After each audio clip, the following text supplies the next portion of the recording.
तर एक मोठी बातमी, ख्रिस्ती धर्मियांच्या कार्यक्रमात गोंधळ घालण्यात आलेला आहे। धर्मांतराच्या कार्यक्रमात हिंदू संघटनेनं गोंधळ घातलाय।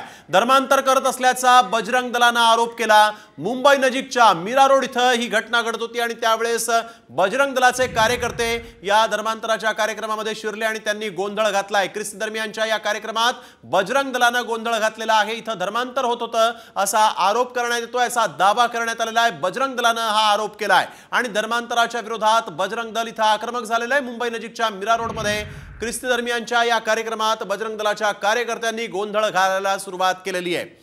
धर्मांतराचा कार्यक्रम इथं सुरू होता आणि हिंदू संघटनेकडून अर्थातच बजरंग दलाकडून या ठिकाणी येत गोंधळ घालण्यात आलेला आहे। इथं धर्मांतर होत होतं असा आरोप करण्यात आलाय। महेंद्र वानखेडे आमचे प्रतिनिधी आपल्यासोबत फोन लाईन वरून जोडले गेले आहेत। महेंद्र, नेमकं इथं काय घडत होतं? मीरा रोडच्या एस्कर्स्टोन परिसरात ख्रिस्ती धर्माचा काही अधिवेशनाचा कार्यक्रम जो आहे तो सुरू होता। या संदर्भात बजरंग दलचे जे स्थानिक कार्यकर्ते आहेत यांना माहिती मिळाली की त्या ठिकाणी धर्मांतर होत असल्याचा आरोप बजरंग दलाकडून करण्यात आला। मात्र अद्याप या संदर्भात अधिकृत माहिती जी आहे ती समोर आलेली नाही। या प्रकरणात पोलिसांनी आतापर्यंत 40 जणांना जे आहे ते ताब्यात घेतलेलं आहे। घटनास्थळी पोलिसांचा मोठ्या प्रमाणात फौजफाटा जो आहे तो तैनात करण्यात आलेला आहे। कुठल्याही प्रकारे धार्मिक तेढ निर्माण होऊ नये याची पूर्ण खात्री जी आहे ती पोलिसांकडून करण्यात येत आहे।